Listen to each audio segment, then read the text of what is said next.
لا إله إلا الله لا إله إلا الله لا إله إلا الله ما لنا رب سواه لا إله إلا الله لا إله إلا الله لا إله إلا الله ما لنا رب سواه.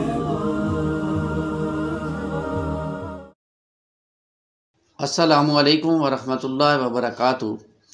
آج ہم جس حدیث کا مطالعہ کریں گے اس کا عنوان ہے محبوب عمل.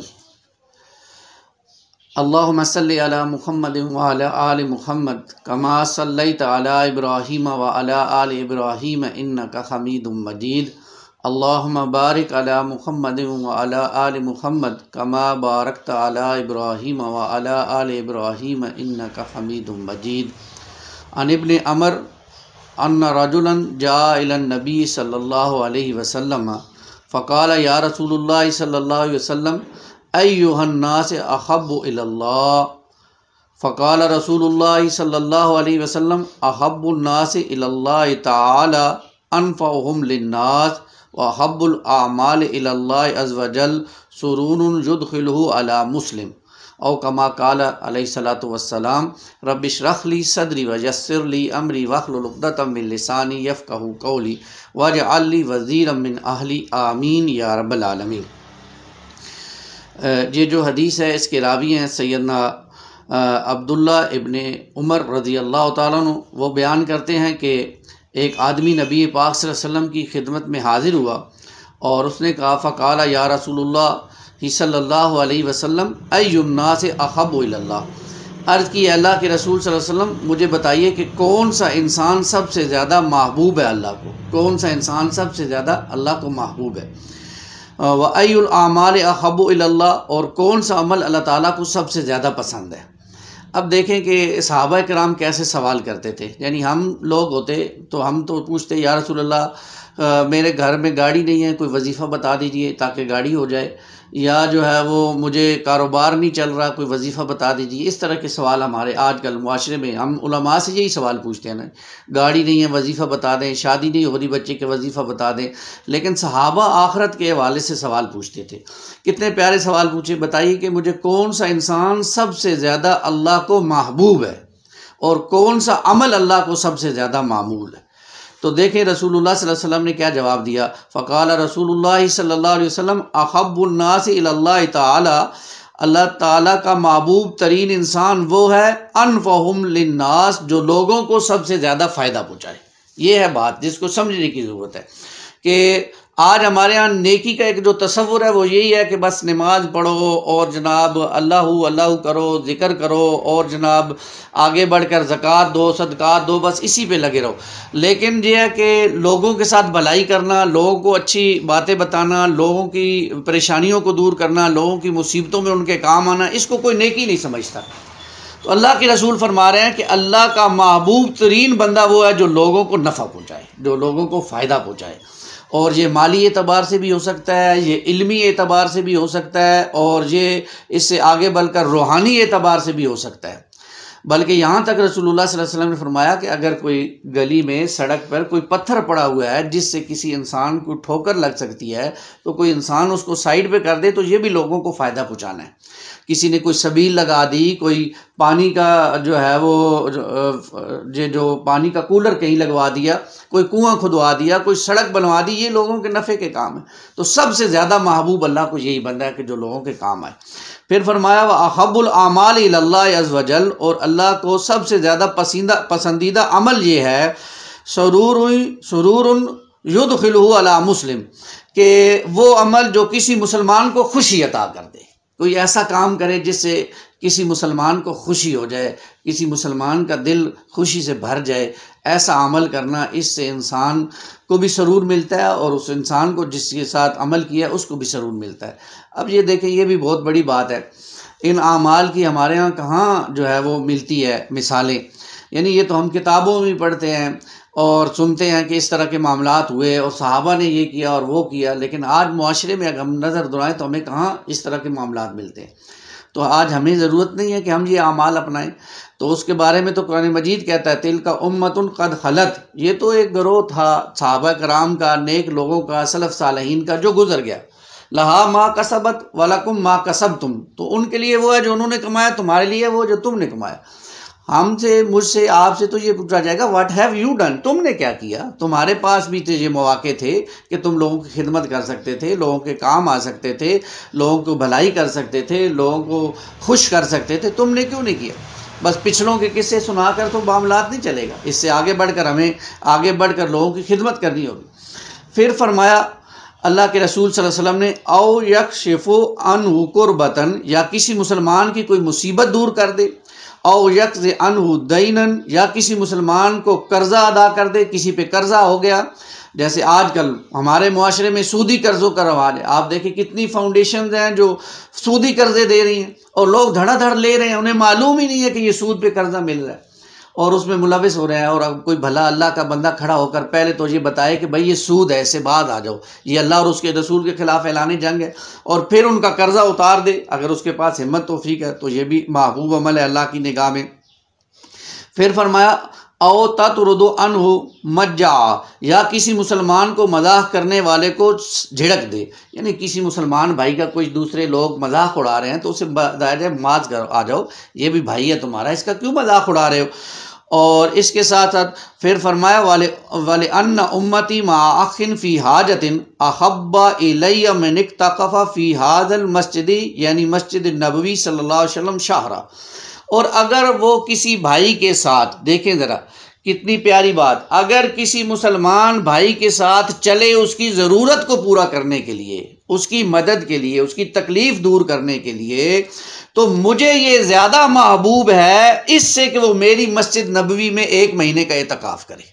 یعنی اس سے افضل عمل ہے کسی مسلمان بھائی کی تکلیف کو دور کر دینا، کسی بھی مسلمان. آج لیکن ہمیں اس کا کوئی پتہ ہی نہیں ہے، معلوم ہی نہیں ہے کہ مسلمان کی تکلیف، لوگ بلک رہے ہوتے ہیں، سسک رہے ہوتے ہیں، ہماری آنکھوں کے سامنے ہوتے ہیں اور ہم مدد کر بھی سکتے ہیں، لیکن ہم اس طرف توجہ نہیں کرتے ہیں. تو اس طرف توجہ کرنے کی ضرورت ہے. یہ بہت بڑا عمل ہے اللہ کی نگاہ میں اور اللہ کے رسول صلی اللہ علیہ وسلم کی نگاہ میں. پھر فرمایا وَمَنْ كَفَّ غَضَبَهُ سَتَّرَ اللَّهُ عَوْرَتَهُ، میرا وہ امتی جو اپنے غصے پر قابو پا لیتا ہے، اللہ تعالیٰ اس کے عیب ڈھانپ دیتا ہے. یعنی دیکھیں غصہ آنا یہ کوئی بری بات نہیں ہے، غصہ آنا یہ فطری بات ہے.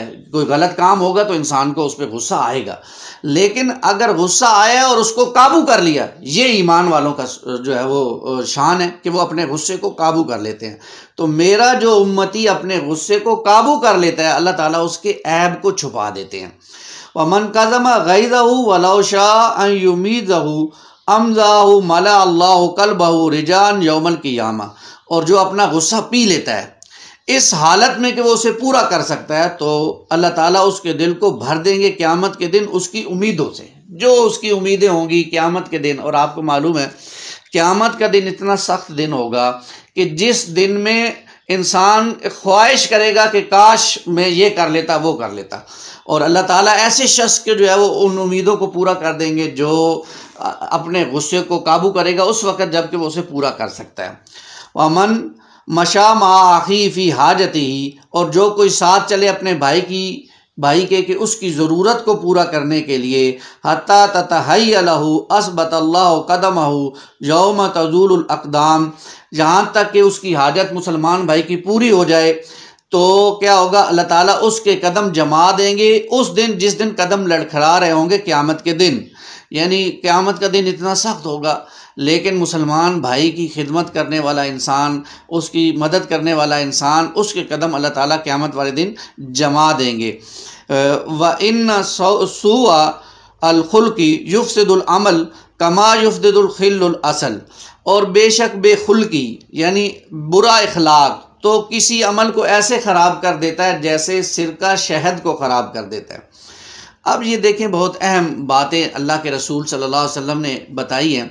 ایک مسلمان معاشرہ کیسا ہونا چاہیے، ایک مسلمان معاشرے کے اندر ایک بندہ مومن کو کیسا ہونا چاہیے، ایک اللہ کے ولی کو کیسا ہونا چاہیے، ایک اللہ کے ساتھ جس کا تعلق ہے، ایک بندہ جو آپ کو اللہ کو مانتا ہے اور آقا صلی اللہ علیہ وسلم کو مانتا ہے، اس کا اپنے مسلمان بھائی کے ساتھ ایک رویہ اور اخلاق کیسا ہونا چاہیے، یہ باتیں اللہ کے رسول نے ہمیں بتا دی۔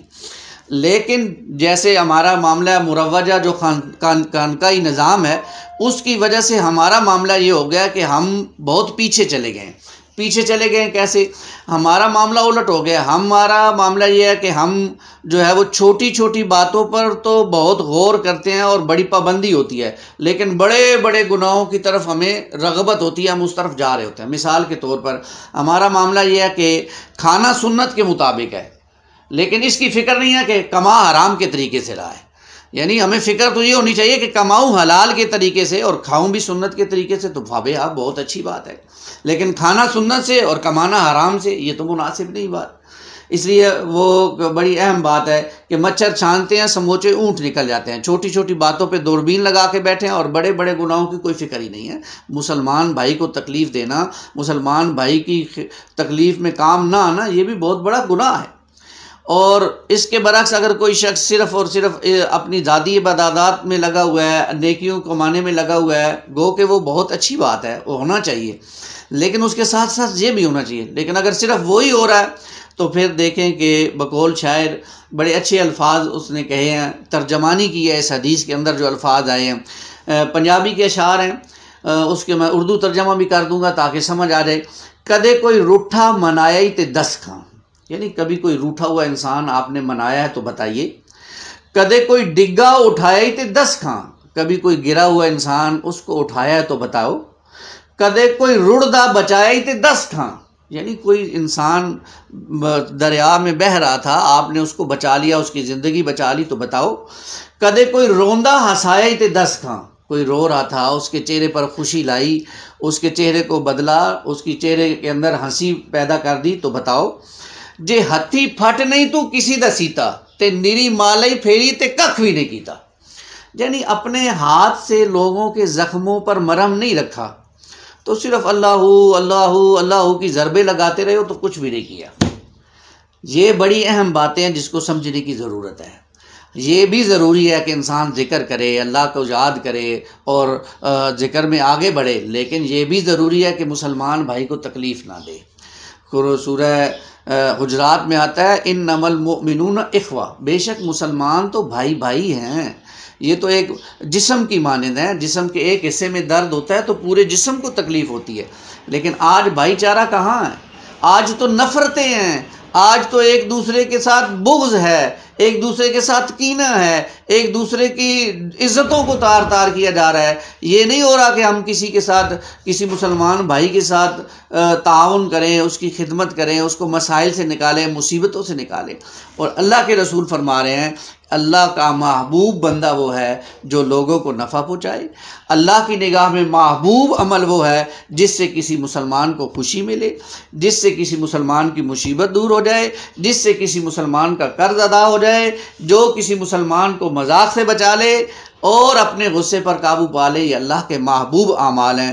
اللہ تعالیٰ مجھے اور آپ کو بھی ان اعمال کو کرنے کی توفیق عطا فرمائے، اور ان اعمال کو اپنی زندگیوں میں لانا پڑے گا۔ بھائی جیسے ہم باقی چیزوں کے لیے فکر کرتے ہیں، ان اعمال کی بھی ہم نے فکر کرنی ہے۔ کیوں کہ قیامت والے دن تو اللہ اعمال کے مطابق ہمیں پوچھیں گے نا، وہاں تو میزان لگے گا، وہاں تو اعمال تولے جائیں گے، اور ذرا سی نیکی بھی سامنے آئے گی اور ذرا برابر اگر بدی کی ہوگی تو وہ بھی سامنے آ جائے گی۔